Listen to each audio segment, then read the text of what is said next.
Here I have UMIDIGI Power, and today I'm going to show you how to record screen on this device. So to record screen, you can just go to the upper bar, and here you have this button, record screen.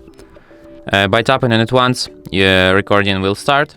If you hold your finger on it, you can access some of its settings. Here you can, for example, switch your microphone. You can select video quality, and you can also set record time. By tapping on record now, the recording will start. Let's record some of our screen, for example, some of the settings or no idea. So if you want to stop recording, just tap on this stop button here, and after that recording will be saved to the gallery. And you can find it here at the record screen section. Let's record some of our screen, for example, some of the settings or no idea.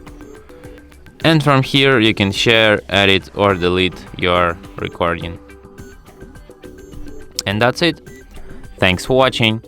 If you find this tutorial useful, don't forget to hit that like button and subscribe to our channel.